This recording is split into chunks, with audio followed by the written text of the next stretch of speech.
Hello everyone, this is Mumbo and welcome back to another Redstone video, and in this one we're going to be taking a look at the behind the scenes of the ultimate Redstone corridor, which is a recent Redstone video that I did in 360 degrees. Now if you haven't seen that before, I would highly suggest checking it out because of course that will mean that this video will make a lot more sense, but this was my first Redstone based 360 degree video and I have a feeling it went down very well indeed. So the concept behind that video was really quite simple. What I wanted to do was create a corridor, a bit like this one, that you slowly travel down that you can look around yourselves using the 360 degree view and of course drag on the screen or move your device about to take a look at all of the redstone contraptions. So for example, we had some doors, we had some things popping up, we had some anvils flying past, TNT exploding and all those good bits and pieces. And what I'm going to do today is basically run you through all of the redstone contraptions that were featured inside that video so you can get a rough idea of what was going on behind all of this corridor. So to start things off, the replay mod camera was in this section right here. That is the starting area and I was standing in this little room right here. Now when I flick this lever, the door would open up, but also the redstone runs out like this and across into all of the timing circuits and things that we're going to be activating all of the later redstone circuits. So gradually, as the camera made its way across like this, it would go through this little section right here with some armor stand wave machines on both sides, which is something that I really quite like. Then the input from the lever would run across like this and into this anvil launcher. Now I managed to time this one to perfection so that the anvils flew right over the camera as it passed by, going across like this, then falling down into that section there and landing down at the bottom as you can see. Then next up we've got some TNT dispensers which would chuck some TNT down into the water. Once again managed to time this one to perfection so that they exploded just as the camera passed by.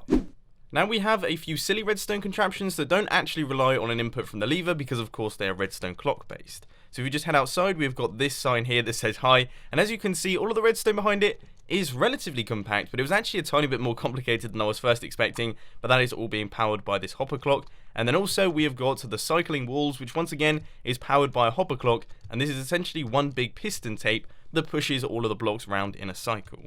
Then of course we have got the bouncing villagers, which look absolutely hilarious from the inside here, and I have to say, a lot of these guys actually died. One of the times a zombie got down into this bottom section here, which of course turned all of these villages into zombie villages, which wasn't brilliant, but also as you can see occasionally they do take a little bit of damage from the slime blocks, which means that I had to replenish their supply every now and again. And now we have got hundreds upon hundreds of repeaters which do all of the timings so that these armor stands right here fell at the exact correct time. And I have to say, once again, I was very happy with that one. The camera was around about here when the armor stands fell, which was absolutely perfect.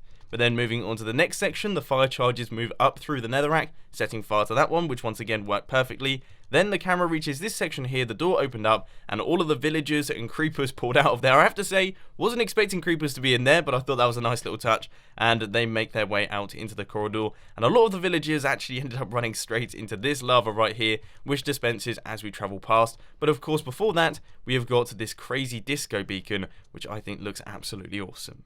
But then moving through the lava, we have got these party beacons, which is a video that I'm going to be doing soon because I absolutely love these things. As you can see, the colors gradually change, making their way around like that. And then on this side, we've got the crowd goes wild machine. And finally, we have got the boats and hose droppers, which spammed out a ton of those onto the floor, looking absolutely amazing.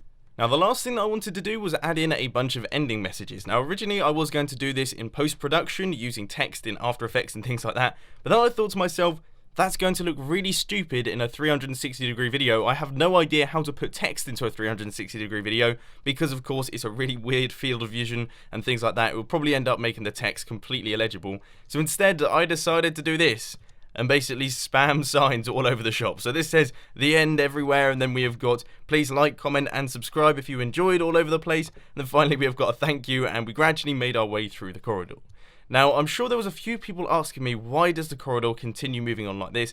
That's quite simply because, I don't know, it would look strange if it just had an end to the corridor. I thought we would give some mystery here as to where the corridor goes, and as you can see, it's not particularly interesting. There's no Easter egg down at the end here, it's just an extended corridor that makes its way right to the finish. So we have it guys, that is the ultimate redstone corridor behind the scenes. You have now seen all of the contraptions and all of the gizzards behind this thing. Let me know down in the comments section if you would like to see more 360 degree redstone videos because I absolutely love making them. I think they're awesome. New technology always blows my mind and this is just so much fun to work with. Despite the fact that they take ages to render and ages to upload, I would say it's all worth it.